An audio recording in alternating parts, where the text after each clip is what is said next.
তুই দু হাত তুলে দাঁড়া তো, তুই দু হাত তুলে দাঁড়া। ফেলু তুই দাঁড়া। বললুম স্যার। তুই বল স্বাভাবিক উদ্ভিদ মানে গাছপালা আমাদের কি কি কাজে লাগে? স্যার গাছপালা আমাদের কি কি কাজে লাগে মানে গাছপালার উপকারিতা স্যার বলছি স্যার। স্যার গাছপালা আমাদের অনেক কাজে লাগে স্যার। গাছপালা আমাদের ফল দেয়, ফুল দেয়, তাই গাছপালাকে অনেক যত্ন সহকারে রাখতে হয় যাতে গাছপালাগুলোকে কোনো ছাগলে না খেয়ে ফেলে। আর এই ছাগলের চারটে পা থাকে, একটা লেজ থাকে, গুলির মতো দুটো চোখ থাকে, কচি আম পাতার মতো ঝোলানো দুটো কান থাকে, পুচকে পড়া দুটো শিং থাকে, সারা গায়ে পাপোশের মতো লোমে ভর্তি থাকে। ছাগল মূলত তিন কালারেরই হয়, যেমন কালো, সাদা, বাদামি। ছাগলের মধ্যে নানা ভ্যারিয়েন্ট লক্ষ্য করা যায়, যেমন পাটা ছাগল, পাটি ছাগল, খাসি ছাগল।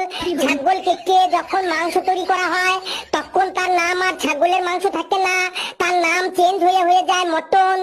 ছাগলের যখন খিদে পায় তখন ছাগল মার্চ এপ্রিল না বললে শুধু মেয়ে মেয়ে করে চিল্লাচিল্লি করে।